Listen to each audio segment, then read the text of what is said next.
आपने अमूमन ये बात सुनी होगी कि डिवर्सिटी में स्ट्रेंथ है।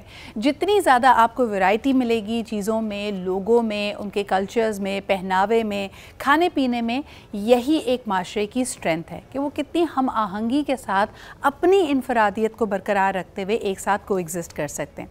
ख़ास तौर पे अगर आपका ताल्लुक़ कराची से है तो आपको तरह तरह के मलबूसात, पकवान और कल्चर से आपका वास्ता पड़ेगा। That is why I absolutely feel fortunate कि आई ग्रू अप और मेरा बचपन पूरा कराची में गुजरा है। बाकी शहरों में आपको इतनी डिवर्सिटी नहीं मिलती, और बिलखुसूस जितनी गुजराती स्पीकिंग कम्यूनिटीज़ हैं उसके अंदर आपको नज़र आएगा कि उनका अपना अपना अंदाज़ है। इसमें आप आगा खानी कम्यूनिटी देख सकते हैं, बोरी कम्यूनिटीज़ देख सकते हैं, पारसी कम्यूनिटी देख सकते हैं, and also the Memoni community, जो कि जिनकी ज़बान भी अगर आप देखते हैं तो सिंधी और गुजराती का एक कॉम्बिनेशन है। आज सबसे पहले प्रोग्राम की शुरुआत करते हैं आपके सामने कुछ बड़ी ट्रेडिशनल मेमनी क्यूज़ीन के अलावा जो बड़ी मशहूर हो गई हैं। भाई कहा जाता है इस कम्यूनिटी को खाने पकाने का बहुत शौक़ है, और अक्सर आप ये देखेंगे कि इनकी चीज़ें मेमनी बिरयानी और खाउसवे आपने ज़रूर खाया होगा, लेकिन इसके अलावा क्या क्या चीज़ें हैं ये हमें बताएंगी फरहाना लखानी। अस्सलाम वालेकुम, क्या हाल चाल है बस आपके? ये बात बिल्कुल सही है ना कि मेमन्स को खाने पकाने का और खाने का बहुत शौक़ होता है। बहुत शौक़ होता है ना, हर चीज़ बस खाने के इर्द गिर्द घूमती है, जिसमें आपको सिंधी रंग भी नज़र आएगा, जिसमें आपको गुजराती फ्लेवर भी नज़र आएगा।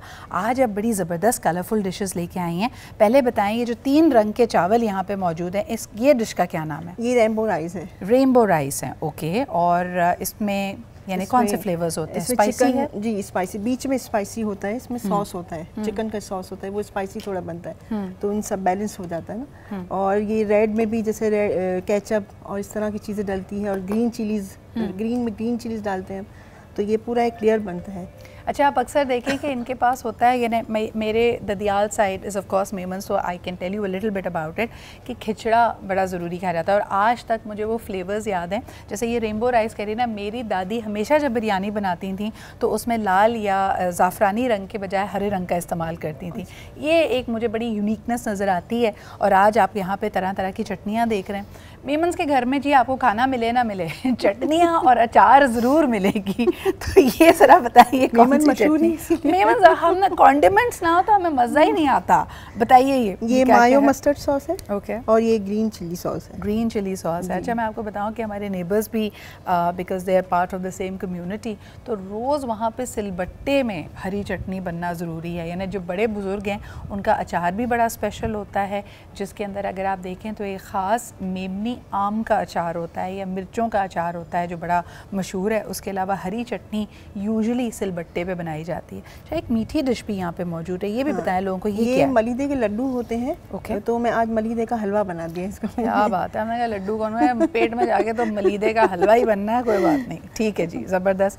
और ये फ्राइड आइटम्स क्या हैं? ये नरगिसी कबाब है, ओके, और ये चीज़ कॉर्न है। क्या बात है, पोटैटो चीज़ कॉर्न, इसमें बीच में चीज़ और कॉर्न्स की फिलिंग की हुई मैंने, और इसमें बॉयल एग की फिलिंग की हुई है। आप जितने बेकरी आइटम्स देखते हैं कराची में, जितनी बेकरीज चल रही हैं, उसमें माशाल्लाह गुजराती कम्युनिटी और ख़ास तौर पे मेमन्स उन बेकरियों को चलाने में हमारा सबसे ज़्यादा हाथ है, क्योंकि खाना खिलाना, इस तरह की बेकरी आइटम्स को इंजॉय करना बहुत ज़रूरत है। Farhana ji, how did you make it into your catering business? यानी शौक़ तो आपको होगा, यू नो फैमिली में आपको अप्रिशिएट, होम बेस्ड आप शेफ़ थी, कैसे इस तरफ आई? असल में कोविड आ गया, कोविड के बाद वैसे कुकिंग का तो बहुत ही शौक था। हाँ। फैमिली ने भी सपोर्ट किया, बच्चों ने बोला अम्मी आप इतना अच्छा खाना पकाती हो तो आप स्टार्ट करो बिज़नेस थोड़ा। पहले मैंने फ्रोज़न फूड से स्टार्ट किया, फिर माशाल्लाह अच्छा रिस्पांस आया, बहुत ही अच्छा रिस्पांस आया रमज़ान में।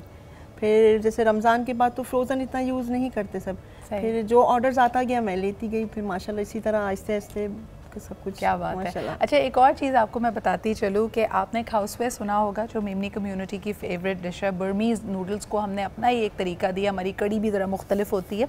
इसके अलावा मेमनी बिरयानी जो कि वाइट राइस की होती है, लेकिन वो बड़ी स्पाइसी होती है, उसमें भी ग्रीन चिलीज इस्तेमाल होती है। अभी तो लहसुन, हमारा सर्दी है, लहसुन, हरा लहसुन, बाजरे की रोटी, उड़द की दाल जी, ये सब बहुत अच्छा दिला दिया आपने, मेरे मुंह में पानी आ रहा है।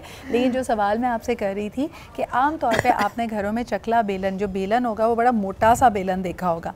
मेमन हाउस होल्ड में बेलन बड़ा हमारा पतला सा होता है और हमारी रोटी भी बड़ी ज़बरदस्त होती है। और मैं हैरान थी फरहाना जी, अभी धोरा जी में रिसेंटली 2-3 तंदूर मैंने ऐसे देखे जिसमें उन्होंने कहा कि जी मेमनी रोटी दस्तयाब है।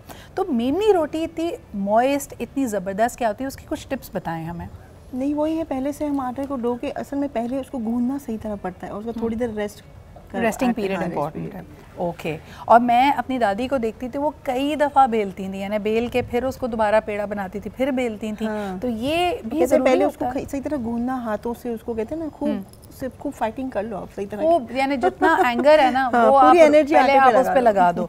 अच्छा, दूसरी चीज़ जो उसकी होती है कि मैंने अक्सर देखा है और ये बड़ी एक यूनिक चीज़ होती है जो आप आहिस्ता आहिस्ता प्रैक्टिस करते हैं कि सूखा बहुत कम लगाते हैं अपनी रोटी पे। हाँ, आटा सूखा बहुत कम लगाते हैं। जो अब आप अगर आपको बाहर से आप रोटी मंगवाते हो तो आप देखेंगे कि उस पर ड्राई आटा झड़ रहा होता है। इसकी ख़ास बात ये होती है कि इस पर थोड़ा सा तेल, जो कि यूजुअली लोग बनौले का तेल या कोई भी तेल उसमें आटे में शामिल करते हैं, और जब उसको बेलते हैं तो उस पर सूखा बहुत कम लगाया जाता है। माशाल्लाह मेरे क्लाइंट मुझे रोटियां भी ऑर्डर आपको कहते हैं? हाँ, मेरे टिफिन जाते हैं ना लंच, ज़बरदस्त, तो इसमें रोटियां ज़्यादा होती हैं मेरी। अच्छा, जो मेमनी रोटी होती है ना, मैं तो उसको सादी सिर्फ चाय के साथ, मक्खन के साथ या कोई चटनी भेज दे उसके साथ भी खा सकती हूँ। लहसुन के साथ ज़रूर ट्राई करें। और अगर आपने ये ट्रेडिशनल जो कुजीन है इसको टेस्ट करना है तो you can get in touch with Farhana ji. इनके सोशल स्पिन से रब्ता कर सकते हैं, होम की केटरिंग पार्टीज़ हो ये कर सकते हैं। आने वाले दिनों में भी जी मार्च में रमज़ान आने वाला है, फ्रोज़न आइटम्स या घर में हमेशा ये चीज़ें होनी चाहिए, क्योंकि वक्त बे वक्त अगर आपको अचानक से ज़रूरत पड़ जाए तो आप इसका इस्तेमाल कर सकते हैं। Thank you Farhana ji, thank you for being here.